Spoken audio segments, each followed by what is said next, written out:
I'll be talking about some league-specific rules, that being team value, injuries, star player points, and bookkeeping, which includes income from matches. First off, team value. What is this? Team value, or TV for short, is a rating given to any team based on how much money and upgrades that team has. For instance, a human team with only one unupgraded lineman would have a TV of 50,000. We got this value by taking the lineman's hiring cost. That's it. So, our starting human team, consisting of 4 linemen, 1 thrower, 1 catcher, 4 blitzers, and an ogre, would have a TV of 825,000. Again, all you did was add up the hiring costs of each player. TV can be modified by buying rerolls and staff. So, if we buy 3 rerolls when making our team, our TV will increase to 975,000. Any gold left over in the treasury does not increase the TV. Don't worry too much about how TV is calculated specifically, as a Google Sheet should calculate it for you. You just need to know what is increasing your TV, or more importantly, what is increasing CTV. CTV is short for current team value. CTV is used much more often than TV, since CTV only takes into account active components. So TV is the sum total of all team assets, while CTV is the sum total of all active team assets. For instance, if one of your players is hospitalized, they cannot participate in the next game. CTV would reflect this by decreasing by an amount equal to whatever the player normally contributes. So if one of our human team's linemen broke his leg, the TV would still be 975,000, but the CTV would be 925,000, since our linemen cannot play their next game. Now, you might be wondering what the point of all this is. The reason we calculate CTV is to compare against other teams. Whichever team is the underdog gains extra gold to bridge the gap in CTV between the two teams. Right before any match, compare CTV. Whoever has the smaller CTV is considered to be the underdog, and will have the chance to receive petty cash for the match. But first, the higher CTV team can spend their treasury on any inducements. Then the underdog gains temporary gold called petty cash. Petty cash is equal to the difference in CTV with any inducements included. Petty cash can only be spent on inducements, and cannot be held on to or added to the treasury. Now that the underdog has petty cash, they can spend it and any other money in their treasury on inducements. After both teams have finished buying inducements, recalculate CTV, including inducement costs. If there is still a gap in CTV, the team with a lower CTV can roll on the prayers to Neville table a number of times for every 50,000 in CTV difference. Moving on to what inducements are. Inducements are temporary bonuses that can be bought right before a game. For example, you could buy a wizard to shoot a fireball from the crowd, some star players to boost your team's strength, or even bribe the referee so he overlooks your fouls. Whatever you do buy is a one-match deal. You cannot carry any inducements over from one match to another, nor can you stockpile them. The last thing I'll talk about for the pre-game sequence is Journeymen. There are times when half your team is in the hospital or morgue, and you don't have the money to replace them. This is where Journeymen come in. Journeymen are free linemen with 2 important caveats. 1. They have the Loner 4+ trait, which means that if you want to use a team reroll on one of their actions, you will have to pass a 4+ check first. Second, you can only take on Journeymen if you have fewer than 11 players before a match. Remember that Journeymen can still contribute to CTV the same as a lineman, so don't think that you can slim down your CTV by firing a bunch of linemen. Moving on to in-game league rules. First up, injuries.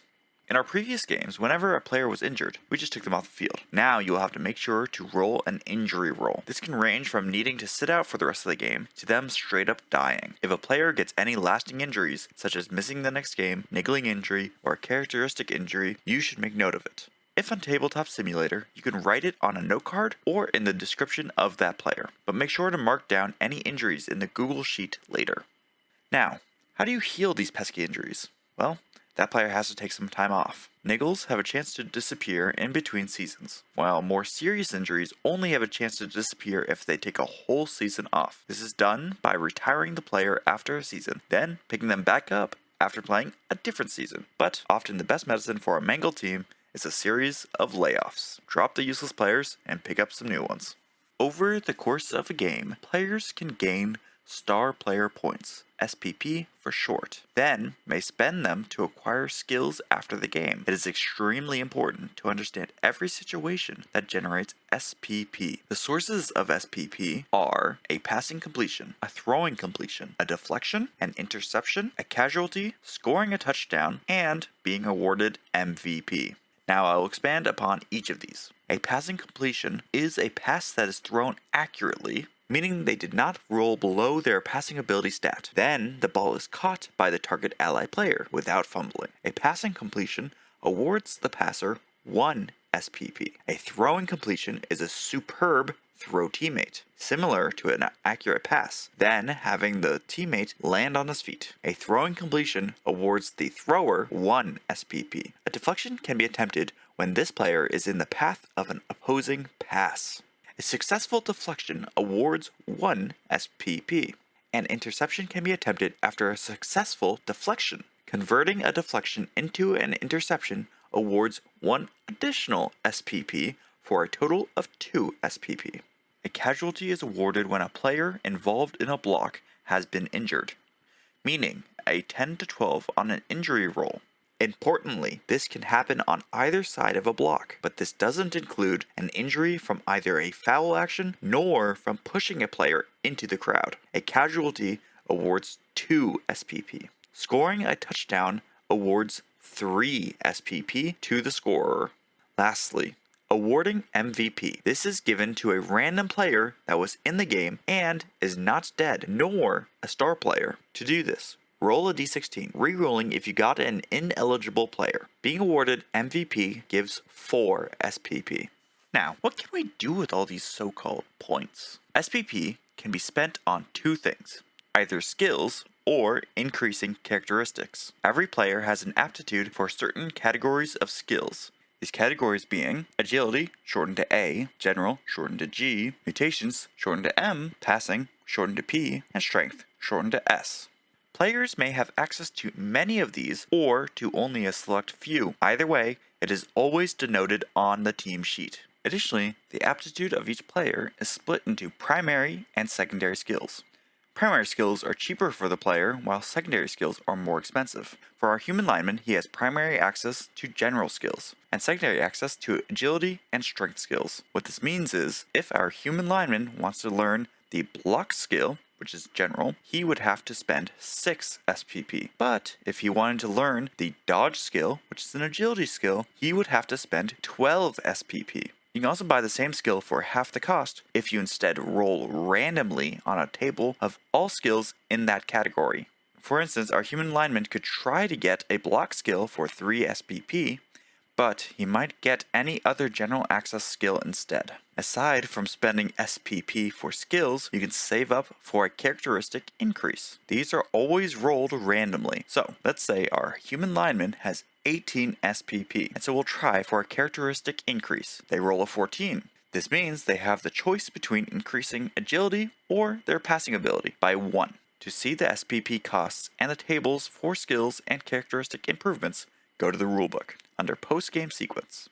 Also, each subsequent improvement of a player increases the cost of the next improvement, with a max number of 6 improvements. Acquiring skills and improving characteristics will increase the TV of that player. As long as you fill out the Google Sheet correctly, it should do this automatically. In addition to keeping track of the SPP players gain throughout a match, you should take note of the casualties caused, as casualties can be used as a tiebreaker for the whole tournament. Remember that a casualty is an injury that was from a block action, not from fouling, nor from being pushed into the crowd. On to the last section, gaining gold from your match. Win or lose, you will be paid for your game. How much you are paid is a different story. You get paid based on 2 factors, the fan attendance and the touchdowns your team scored. Fan attendance is the sum of both teams' fan factor. Fan factor is equal to the dedicated fans of a team plus a D3 rolled at the beginning of a match. Dedicated fans can range from 1 to 6, meaning fan attendance can range from 4 to 18. Now that you have the total fan attendance divided by 2, add that to your total touchdowns in this match, then multiply the whole thing by 10,000 to get your winnings. For example, if the fan attendance was 7 and we got 2 touchdowns, we would be awarded 55,000 gold. Dedicated fans are a group of loyal fans that you always have at least one of. At team creation, you may spend 10,000 gold to increase this number by 1 for a max of 6. After team creation, the only way to change the number of dedicated fans is by playing games well. After winning a game, you have a chance of gaining fans, but after losing a game, you have a chance of losing fans. Dedicated fans can have a minimum of 1 and a maximum of 6. And those are all the additional league rules that I can remember. Good luck on the field.